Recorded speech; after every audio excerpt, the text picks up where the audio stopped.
साथियों, आज हम जानते हैं कि रामदेव जी राजपूत थे या फिर मेघवाल। बहुत सी कंट्रोवर्सी में देखने के लिए मिलती है कि क्या वो राजपूत थे या फिर मेघवाल। आइए जानते हैं इसका। अगर आप में से बहुत से लोगों को पता नहीं होगा कि रामदेवरा मंदिर कहाँ स्थित है। ये भारत के राजस्थान के अंतर्गत स्थित है, जहाँ पर प्रतिवर्ष मेला लगता है। इस वर्ष भी मेला लगेगा 25 अगस्त को।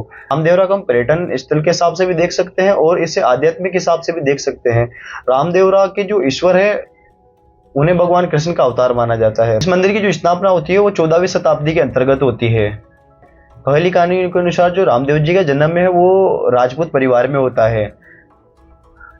रामदेव जी का जो जन्म स्थान है वो बाड़मेर के उंडू कश्मीर नाम के एक गांव को माना जाता है। एक कहानी के हिसाब से ये रामदेव जी जो है वो राजपूत परिवार से आते हैं, जिनमें इनके 2 पुत्र होते हैं। पहले पुत्र का नाम है वो देवराज, दूसरे पुत्र का नाम है साधु और इनकी एक पुत्री होती है जिसका नाम कुंवरजा में बताया जाता है। इस रामदेव जी के नाम के हिसाब से इस गांव का नाम रामदेवरा रखा जाता है, परंतु उसका जो पुरातन नाम है उसे रामदेवरी नाम से जाना जाता है।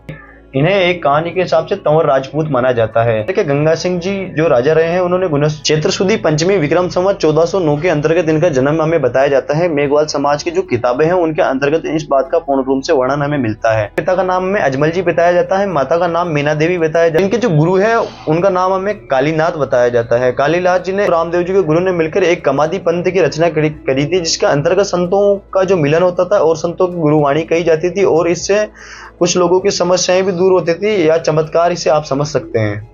कहानी के हिसाब से रामदेव जी ने 33 वर्ष की आयु में ही जो समाधि ले ली थी, जो जैसलमेर के अंतर्गत इन्होंने ली थी, वहीं इनकी समाधि बना कर दी गई और उसी को ही आज पूजा जाता है। इनका एक प्रसिद्ध घोड़ा भी रहा है जिसको भी आज उसी समाधि के साथ पूजा जाता है, जिसे लीला घोड़ा कहा जाता है। लीला घोड़ा का अर्थ होता है सूर्य, जो सूर्य देव के नाम पर पड़ा है। मेघवाल ग्रंथ की जो किताबें हैं उनके हिसाब से अगर हम देखते हैं तो जो शायर जी मेघवाल हैं उन्हें इनके पिता बताया जाता है। उनका नाम मंगिनी देवी मेघवाल हमें बताया जाता है इन ग्रंथों के हिसाब से। रामदेवरा का जो पुराना नाम है उसे रुणीजा नाम से आप जान सकते हैं। जो पुराने ग्रंथ है उसके अंतर्गत भी इसी नाम का वर्णन हमें दिखाई पड़ता है।